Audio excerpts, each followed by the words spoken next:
Hello, It's my everybody. Welcome to my podcast, Launch Into the Deep. I am Tree, your host, and today we're going to be interviewing Jin Jin again. Now, most of you guys already know Jin Jin's story. We've interviewed Jin Jin before, but today we're going to delve a little bit deeper. We're going to launch into the deep. Jin Jin, how are you, girl? It's good to see you again. Thank you for joining us. Thank you. Thank you for having me. I'm glad that you have me back because I had more to say, but I can talk for so many hours that I think it was best to do it in two videos. So this will be the more juicy stuff, the stuff people want to know that, I didn't say last time. All right, then, Jin Jin. Well, with that being said, let's just go ahead and get on into your interview. Could you tell us a little bit about yourself for those that who do not know you, because we're presenting to some and introducing to others. So could you tell us a little bit about yourself and go ahead and take the floor and tell us about the path that led to your career as a cat burglar? So basically, I'm the daughter of two doctors. I grew up in a good household, a lot of money, a good education, affluent family, and just a lot of opportunities afforded to me. I'm the youngest of seven, right? So I'm the baby of seven. I ended up meeting a Russian guy who was a mobster. He was a Russian mobster. I met him when I was 17. We started dating. I got caught up in like a whirlwind situation. And then all of a sudden he disappeared. And I was like, where did this guy go? Because I was really, really into him. So that was like the beginning. That was my younger years. I didn't have any trauma. I didn't have any crisis. I didn't have anything, you know, traditionally hard or traumatic that could explain the path that I went down. But Jin Jin, now after you everything started going, a little topsy turvy for you once you met this Russian mobster. So go ahead and tell us about your little path on the cat burglar and everything, because I've heard some of your stories and they're very intriguing. So I just wanted to delve a little deeper into how you even got on that path. I mean, was it because he was doing something like that, or was this something that you just started doing on your own? Okay, yeah, that's a really good question, Tree. So what happened was, yes, he did. The Russian mobster did kind of like open the door to this lifestyle. But I got to be real with y'all. Everything I did fully 100% on my own. I ended up getting arrested in the midst of our relationship. And while I got arrested, he knew there was impending charges coming his way. I had gotten arrested. We lived in the same house. We were kind of into the same thing. So he knew that they were coming for him, and they were. So he ended up fleeing the country. And when he fled the country, I bonded out, my mom bonded me out of jail. And what happened was I was thinking, okay, I still want the same amount of money. I still want the same lifestyle I had with him, but I didn't have the muscle anymore. I didn't have the person that, we were robbing people basically and burglarizing things. But if I don't have this big, scary Russian mob guy there doing it with me, I can't do that stuff by myself. They're going to knock me off like the first house I go into, the first people I try. They're, what I'm saying? I'm not going to be able to do it alone. So I had to start thinking, okay, I can, because I'm gonna be real with you guys as well. Again, when I was doing crimes with the Russian, I was basically involved with underworld people, people that were drug dealers, criminals, things like that. People that are not calling the police, right? But also people that will hurt you and not even think twice about it. So, being that my Russian counterpart was now gone, I can't rob those kind of people. That I'm not going to survive one day. So, I started thinking, okay, what's a quick way that I can get money and still be in the same lifestyle, still have the same things that I had and I was used to, still sustain my pain pill addiction because I had that as well, and not have to rob or encounter these bad criminal people. And so I got to thinking and I was like, well, one demographic of people that I know a lot about is the wealthy people. And I know a lot about the wealthy people because I grew up around wealthy people in a wealthy household with wealthy friends. My parents had wealthy friends. I was in these types of environments all the time. I know how wealthy people move. I started thinking, okay, well, I could probably just rob rich people. They have a lot of money anyways. They're not going to miss it. They have homeowners insurance. They can replace it all. And that was my thinking. So I did that. I started robbing and targeting the very, very wealthy. Jin Jin, tell us what's the most challenging job you ever pulled off and how did you manage it? Oh man. Okay. So there's a couple of them. I would say that I'm gonna, there's two, but I'm going to tell this story because I have pulled a couple safes out of a home before, but this one, I actually, this was super scary. I was in the home. Okay, when you said the most challenging, I didn't necessarily get a lot. I don't even think I actually got anything out of this hit, but it was the most challenging because I literally was pulling some kind of like Mission Impossible type of move. So I was in this home. Now, I used to try to target a window that I could break so I wouldn't separate the magnets. That was weak. The window was weak. It wasn't like triple paned or hurricane proof or anything like that. And sometimes the window would be in a room and sometimes it wasn't. In this particular home, it wasn't. It was in the kitchen. So when I went in, because I never wanted to separate the magnets so the alarms wouldn't go off, so I just took out the glass. So when I went in, I was actually in a little breakfast area, like a breakfast nook in a kitchen. And so I was looking directly into the kitchen and I walked in and I went to my right, which led me down. It's a very big, remember, these are big, beautiful homes. So I go down this long hallway and at the end of the hallway are some rooms. So I'm down that direction. I'm down in there. And as I'm in the room, I'm only in there, I don't know, like 30 seconds, maybe a minute. And all of a sudden I hear voices. And at first I'm thinking there's no way, like there's no way that somebody came home right after I did. Cause that it's just crazy. Like I feel like we would have ran into each other. So I start thinking, okay, maybe it's like, a radio, maybe a TV, maybe there's something that's it's a timer and it comes on, but I'm still a little leery and I'm still freaked out. So I kind of start like creeping out of the room very slowly. And as I'm creeping out of the room, I start distincting it's a woman's voice and it's like a boy, a teenage boy's voice, like a young man. And I'm thinking, okay, this has got to be something that just turned on by itself. There's no way. I'm still like I'm like still in denial. This is really weird, but it's freaking me out. So as I'm like I'm walking very slowly down this hallway because I don't know what I'm approaching. I start hearing not garbage bags, but like plastic bags rustling, kind of like like a Publix or a Walmart bag, and I hear footsteps. So now I'm starting to think, okay, and it sounds really close. I'm like, no, there's definitely somebody in here, and like somehow they got in the house without us running into each other, and this is crazy. So I go a little closer, and I see a mom and a teenage son, and they're crossing back and forth in front of me. I'm at the end of this long hallway. They're all the way, down there by the garage door, and they're going from the garage to the kitchen, and they're going back and forth with little grocery bags and they're walking in and they're talking to each other. And I'm like, oh my gosh, I can't go out that same window that I came in, which is usually I go in and out the same way. I can't go out that window because if I go out that window, I have to go into the kitchen. And if I go into the kitchen, I'm going to run right into them, but that's my way out. If I have to go out the front door or any other entry point, it's going to make the alarm go beep, beep, and they're going to hear somebody opening or closing a door. They probably won't pay attention to it because they're doing something else, but I'm freaked the hell out. So at this point, I'm like, oh my gosh, what am I going to do? So I start like tiptoeing down the hallway and I'm just trying to get to the front door. If the alarm makes a beep noise because I open it, oh well, it just does. But I have to get to the front door. It's the first exit I can find. So I'm tiptoeing down the hallway, and along the hallway, it's lined with like these pillars, these columns. And I can hear, as I'm tiptoeing down the hallway, I can hear that the mom realizes, oh crap, there's broken glass on the kitchen floor. So now I know that this lady has realized there's broken glass on the floor. Something's funky in here. She starts talking to her son. They start panicking. She starts like making her way towards the hallway.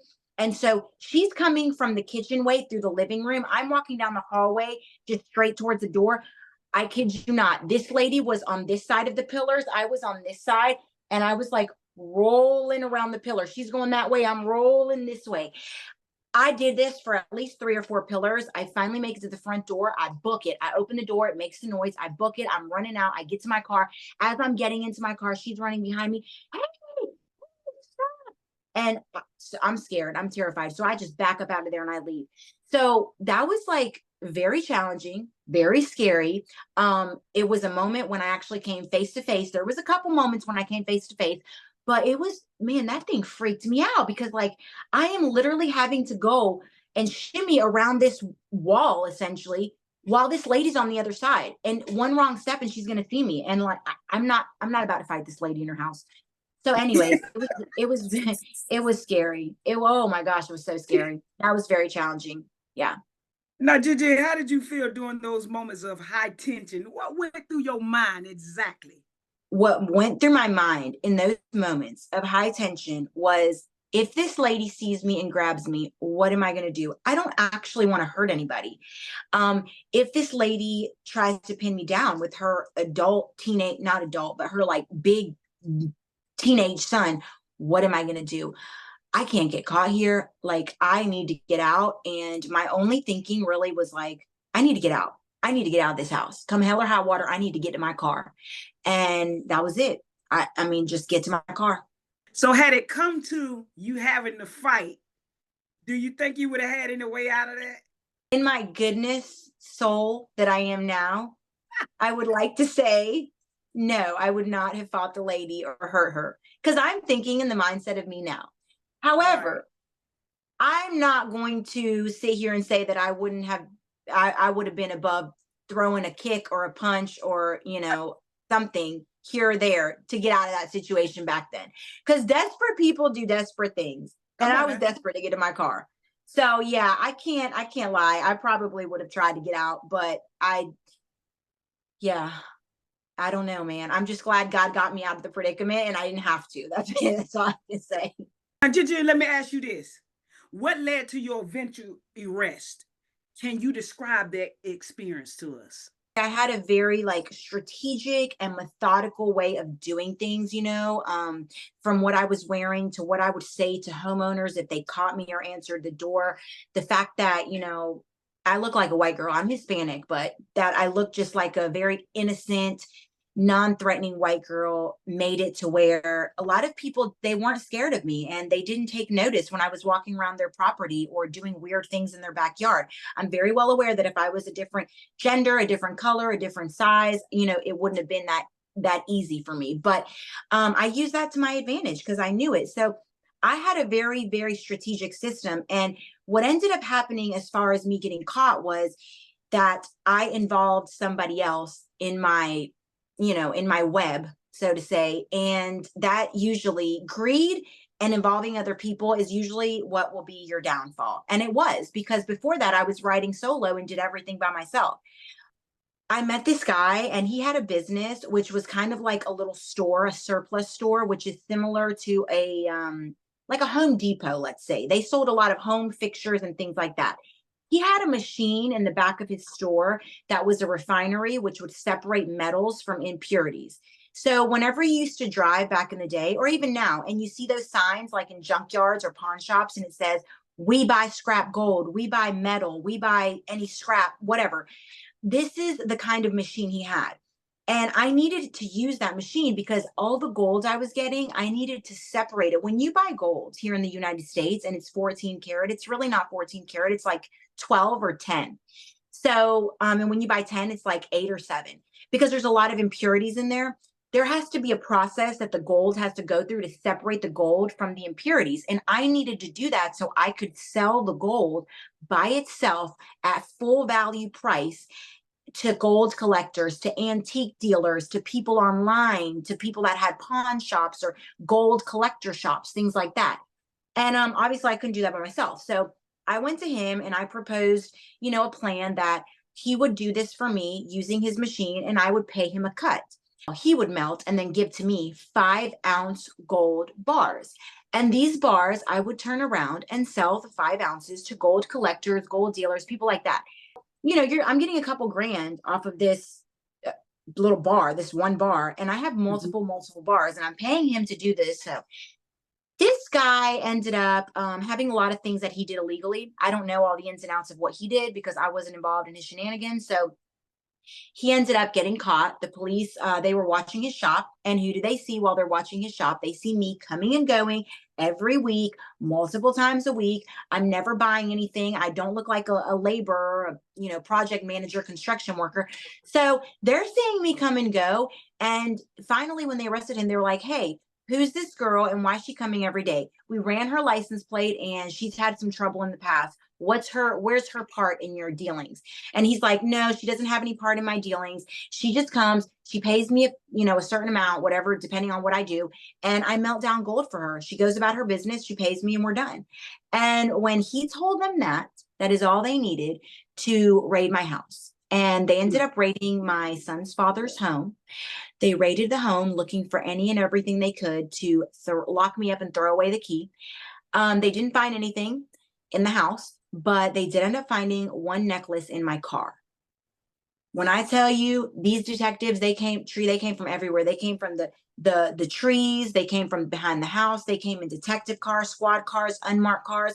It was like a million of them flew out from behind the house. They knocked on the door, they grabbed my arm, they told me step out of the house and don't make any sudden movements. And then woof, they all came in from every direction. You would have sworn they had like the FBI's 10 most wanted. It was crazy. But they did end up finding one necklace in my car and some fake license plates, some dummy license plates.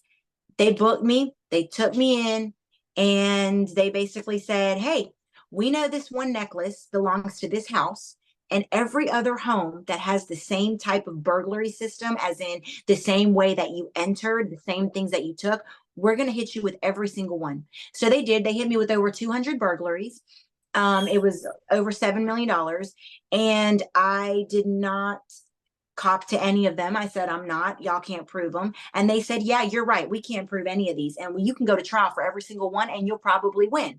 But at that point, they'll be so angry that I took them to trial for all these 199 burglaries that they will actually get me for the max on the one that they can prove. And the one that they can prove is the necklace they found in my car that was registered to me, that had my fingerprints all over it. They said, for that one necklace, Miss Gomez, we will give you the absolute max. Let me explain this because every state is different. In Florida, if you possess a stolen item and you cannot provide them the evidence of who gave it to you, who you bought it from, where it came from, you are not only now possessing a stolen item, but you are responsible for whatever methods and means that item came to be in your possession.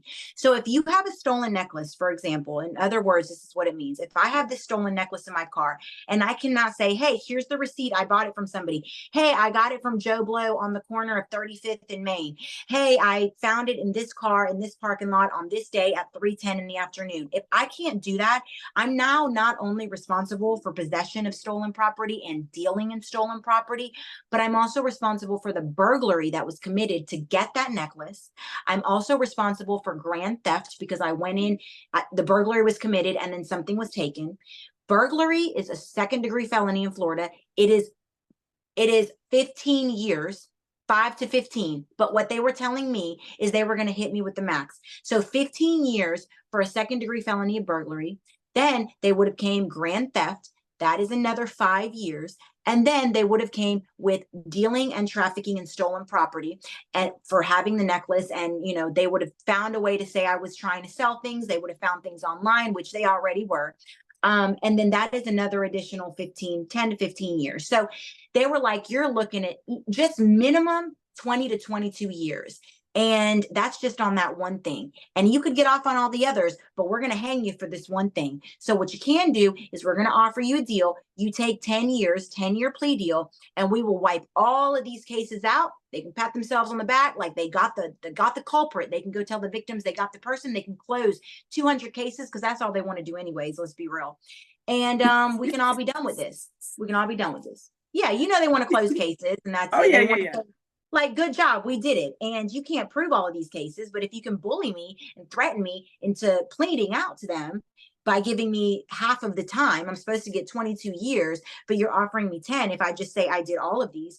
I don't even know if I did all of these, to be honest. I don't remember every house I hit. This was hundreds and hundreds of homes. But anyways, the bottom line was I really couldn't fight that one case. I wasn't trying to, gamble with the system and see, oh, are they bluffing or not? Like, if they're saying that they're going to do this, then there's a chance they could. And I'm not willing to risk it. I was pregnant with my first and only child. I got arrested on a Friday morning tree. They raided my house Friday morning. And my son's father and I had just found out we were going to have our first and only child that Tuesday. So Tuesday, we found out we were pregnant. Wednesday, Thursday go by. Friday morning, I get arrested and I never come home. I had my son while I was incarcerated. I had my first and only child in a hospital, shackled and chained and all kinds of craziness. And then I ended up, just having to leave him there. Thankfully, his dad is great. His dad took him home from the hospital. He raised him, and his father brought him to see me every single Sunday at the prison for almost 10 years. In Florida, there is no parole. So there's no getting out at 30 or 50% of your time. You're doing 85% of your time to the door, if not 100. I did 9.2 years in the Florida State Penitentiary in state prison. And every Sunday for 9.2 years, this man brought his child, our son, to see me so we could have a relationship and get to know each other. And I could never thank him enough for that. That was a blessing out of this world. I ended up going to prison for 10 years, and I got out in 2020, a month before COVID. I have a good relationship now with my child. I have a great relationship with his dad. We are all still very much in each other's lives, and we are very active in everything we do. I guess the natural response would be to be angry and bitter about, losing all that time and having it be so crazy because I missed out with my child and all of these things happening that I will never get back. But to be honest, like, giving up those 9.2 years to have what I have now, the health structure, the solidarity of my family unit and everything, like, to have all of that now, it's very rewarding because it would not have been possible if I did not go to prison for that long. I see people go to prison all the time for 2 and 3 years that come out and do the exact same thing because it just wasn't enough. And I know that prison is not everybody's answer, but for me, it was the answer. And I have a beautiful life now, so I cannot say that I regret what happened, because it really formed what I have now. So, Jinjin, do you believe that your time in prison changed your perspective on life and your past actions? Oh, absolutely. My time in prison changed my perspective on life in a way that is insurmountable. I cannot even actually put it into words. Being with a Russian mobster, robbing people, partying like a crazy person, having a full-blown addiction, having access to mountains of money, having businesses. I mean, I lived literally 2 completely different lives in one life. I was this person in my younger years, and then I had a 10-year sit down. God sat me down and said, you will take a break from this and reevaluate your life. And then I came out and had a completely different life, where I had a child and I was a good human being. And it's crazy to look at from the outside looking in retrospect. It's like, yeah. And now I can look at that first life that I had. And when I used to look at that lifestyle, when I used to see people on TV or like reality shows or, people on social media or whatever, when I used to see them living this party, affluent, name brand from head to toe, going on private jets, going on yachts, doing all this stuff, I used to be like, yes, that's the life I want. I want all that. Like, that's great. I didn't have any kids. I wasn't married. Like, yes, let's live it up. And I did it all. And so I'm glad I lived it and enjoyed it, but it led to very dark places with very bad people. And now that I look at life after those 10 years, I can honestly say that I know what is projected, what is put out there with all that kind of lifestyle is not at all what people would want to live every day. I enjoy things now in my life that are so simple and so just would be boring to somebody else, would be boring to my younger self. Yeah. But I know that it's like genuine, real good stuff that is going to be memories that I'll carry forever and love and cherish. All that other stuff, the drugs, the partying, the money, the name brands, the trips, the fancy stuff. It's just like, man, if you guys actually were to live it, I promise you would get to a point when it would suck the soul out of you. And it would just leave you a shell of a person walking around in designer clothes with nothing going on inside. It is not what it's cracked up to be. And I would have never known that had I not sat down for 10 years and came out to a different life. Jinjin, could you tell the audience, how did you rebuild your life after being released from prison? Sure. So it's kind of crazy because I got out of prison February 14th, Valentine's Day of 2020. And we all know what happened March of 2020. The world shut down. So because the world shut down, I started having to, let me just say that I got 2 jobs like the first week I was out. I got one at a tanning bed, and then I got another one at a gym cleaning toilets. So I really had to like humble myself, and my best friend helped me get those jobs. Tree, my best friend Tree, that's interviewing this. My best friend was like, girl, you got to get a job and you got to start somewhere. So I'm going to help you out. I'm going to get you a job at this gym. And she had like connections at this point, you know, she was in churches and she was doing good and stuff. So I was like, okay, I'm going to be at the reception desk in like a cute athleisure outfit, checking people in. Like, I thought that was the most humbling job there was. When these people interviewed me and they said for janitorial services, I was like, what? Janitorial. So not only do I have to clean the toilet, but I got to clean the toilet behind people that just been working out. So they're extra stank. Anywho, you know, aside from that, I did it. And then I got a job at a tanning bed. And then, you know, I had to stop because do you know this lady had the nerve to tell me that I wasn't dusting right? This lady, this when I had it. Tree had to come help me, y'all. She had to come help me because we were about to get real prison real quick up in that gymnasium establishment. This lady told me, Jennifer, come here. Do you see this dust? It was 4 speckles of dust. I had just dusted that treadmill like an hour before. Do you see this dust? And I'm like, yeah, I see the dust, but it's dust everywhere floating around. What the hell do you want me to do? Like, there's nothing I can do. I can't walk around with a sucker sucking it out of the air. There is dust in the air. I called 3 y'all. I said, this lady want me to dust every second, and she wants me to clean the shower curtains. I wouldn't clean the shower curtains either. I would wrap them up, throw them away, and put a new one up and put it in the log. I'm telling y'all, it was a hot mess, but I tried. Anyways, so what ended up happening was I started to look online because the world was closed down. And I was like, I got to find something. And when I started to look online, I started realizing, oh my gosh, there's a lot of ways to really, you know, to make money online, basically. And it's not all those courses. Like, I did that. I saw all these people selling a course. $10,000 a month for this course, digital marketing, affiliate marketing, become affiliate, this, all this stuff. And I was like, oh my gosh, I'm going to be a freaking millionaire. Like, how are all you people not millionaires out here? You can make 10 grand a month from all these different avenues. So of course I bought all the courses in the world and I did not become a millionaire. But there was some truth to some of them. You know, I started an Amazon store. I started a bounce house business with my son's father. If you are in the Florida area, the Northeast area, and you want to ever rent a bounce house for your kid, we have a business, jacksbouncecastle.com. So we started a Amazon storefront. And basically, y'all, I just tried a little bit of everything. Okay. I tried a little bit of everything till I found something that worked.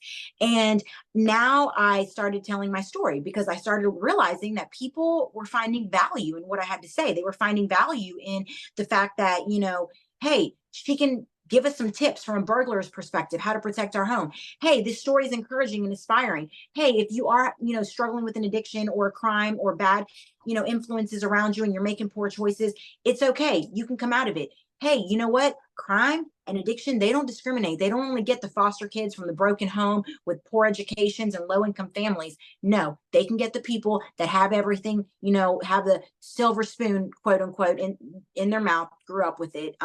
And so like, there was just a lot of value to my story in different ways and people liked it. So I kept telling it. So now that's what I'm doing. I'm writing a book and I'm starting a podcast with my best friend, Tree. You don't have to put this part in, but I'm writing a book, I'm gonna start a podcast, and I have my social medias. So pretty much that's, you know, what I do all these things now because I've realized that in 2024, and y'all hear me when I say this, whoever's watching this, if you want to make money in 2024, do not go out there and trade your time for money and slave away at a job every single day, hoping for 2 days off a week and maybe a week off a year to spend with your family.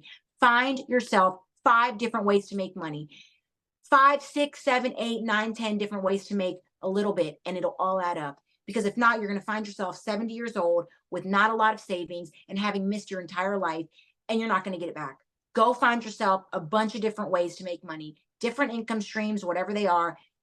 And I'm telling you, it's better. Okay. So don't rely on one thing. But yeah, that's pretty much how I've been able to, you know, I believe in God, I pray, and I visualize things. I think the power of the tongue is very serious. I speak things that I want to come into my life. I do not speak things that I do not want to come in my life. If I say something that is negative towards anything about me, my family, or the direction I'm going in, I immediately shut it down. It's like people say, you know, you can't walk into the room and say, oh, you know, I want to be skinny. I want to be skinny. I want to be skinny. No, then you know what you're going to have? The wanting to be skinny for the rest of your life. You need to say, thank you, God, for being skinny. Thank you for this weight I'm losing. I look so good now that I'm this weight. And it doesn't have to be skinny. This wasn't a skinny fat thing, FYI. People are like real sensitive nowadays. It was just an example. Or just like, you know, how if you listen, here's a better example. If you went to a doctor and they diagnosed someone with a terminal illness that was going to take them out, you would never hear that doctor say to that patient, hey, every morning when you wake up, say, I have this uncurable terminal illness and it's going to take me out, but you know, I'm hoping for the best. You'll never hear that. What do they always tell you? Have a positive attitude, live like you don't have it, think positive thoughts. Do you know there's actual clinical research that shows cancer cells attacking themselves by people using words over them? Like they put cancer cells in a petri dish and there's 3 of them. They speak positive words to this one, negative words to this one, and no words to this one. And they watch the one with positivity. The cells attack themselves. So my point is, when God tells you in the Bible that there is power in the tongue and there is life and death in the tongue, that is not just some statement that was thrown out there just because it sounded cute and it was inspirational. It actually has meaning and validity to it. It has life. You have to be very, very careful what you say out of your mouth. Speak things as if they are. Live things as if they are. Visualize things as if you're living the way you want to live. And don't bring negativity into your life by speaking it. There's already enough things trying to bombard you. The enemy's already trying to get at us every corner. Don't help him by saying it out of your own mouth. The enemy also doesn't know what you're thinking until you say it, so don't say things. So that has been a big part of my success as well, because I'm living a damn good life. Excuse me for cussing, because I know you don't like that, but I'm living a doggone good life, and I know a lot of it has to do with my mentality, the way I visualize, my mindset, and the words I say out of my mouth. Ginger, you pretty much concluded that. I just want to thank you very much for your honesty and your openness, and thank you so much for sharing with us. Is there any advice you'd like to leave with the people? Anything you would like to say? Could you share with them your social media handles so people would know where to find you? For sure. So you can find me right here on YouTube at Jen Gomez, 1N, Jen Gomez. So at Jen Gomez. You can find me on TikTok at Jen Gomez 2.0. And pretty much from either one of those, you can go to the other ones. Like Instagram is Jen Gomez 2.0 as well. But YouTube, TikTok, and Instagram are my main ones. I have Snapchat as well. So, but if you find me anywhere, you can find my link tree, and then it'll send you to all my other socials. But yeah, Jen Gomez and Jen Gomez 2.0 is what it is, 1N. So those are my socials. And as far as leaving you guys with something, you know, inspirational, I would just like to say that, you know, when I touched on the power of words and the power of positive thinking, like that is so real and so true. I cannot reiterate to you guys enough how much, look, God puts you in a body, in a fleshy body, okay? And then he put himself in you and a connection up there. But he's not like down here walking in a body with us. And I feel like a lot of the reason why might be because there's so much power within us that he doesn't need to be standing right here next to us in the flesh. Like there's so much power from him within us. If we just tapped into it, we would literally be able to move mountains. And he tells us things like that all the time. The faith of a mustard seed, this can move mountains, the power of words, life and death in your tongue. And we like really don't adhere to it. We think they're just like metaphoric, you know, parables and things like that. And they are, but I'm just saying also, like, he gave us quite literally almost everything we need right here inside of us. So we need to utilize it. Use your mindset, use your words, use your faith, use your soul, use your spirit, use your strength, use your hands to heal, use your prayer life, use all of these things to make the moves in your life that you want to see manifest into your reality. You have a lot of power inside of you. God gave you that power. Use it. Stop relying on other people. Stop relying on, and I'm not saying don't go to church and don't listen to preachers and whatever, but I'm saying stop relying on everybody else to do the things that you think you can't do. Don't go operating on yourself now. You're not a doctor, but I'm just saying you have power in you. what power you have. You know what you have. Use common sense. Use it. Doggone it. Use your power. Stop trying to look to other people for the inspiration and things you need. Get in a quiet place. Talk to yourself and talk to God. Meditate and listen to what he says. You have discernment. You know when something doesn't feel right. Use that. God gives you everything you need inside of you. Use it because you're a powerful human being. I love you guys. I wish and pray and hope and visualize the best for every single one of you. Do not forget that whatever you go through that is, maybe distasteful or negative is temporary. Tomorrow is a new day, and tomorrow may be worse than today, but the next day may be better than all the rest. Use whatever you need to get yourself to the place you need to get and find happiness and peace, because right now there's too much going on in this world to not be content within yourself. I love you guys, and I will see y'all in the next one. Later. But Jen, I always like to conclude my podcast with us acknowledging God, because if it had not been for the Lord on my side, man, none of this would be possible. But I want to pray a prayer over you straight out of the Bible. And that prayer is from Ephesians, the 1st chapter, and I believe it will start somewhere in the 3rd verse. But I pray that the God of our Father, the Lord Jesus Christ, will give into you the spirit of wisdom and revelation in the knowledge of him, the eyes of your understanding being enlightened, that you may know what is the hope of his calling, what are the riches of the glory of his inheritance and the saint, and what is the exceeding greatness of his power toward us who believe, according to the working of his mighty power, which he wrought in Christ when he raised him from the dead and seated him at his right hand in the heavenly places, far above all principality, power, might, and dominion, and every name that is named, not only in this world, but in that which is to come. I just pray that God will open up your understanding and launch you so deep into the revelation of who he is, and that your career, whatever you're doing in life, will just blow up. That you will see the magnitude of God's love for you. I decree it and I declare from this day forth that your life will never be the same, that your social media will blow up. We've always seen millions, but I speak billions right now over you. In Jesus' name we pray. Amen. You be blessed. Have a nice day. Thank you for joining us. Love you guys. Bye.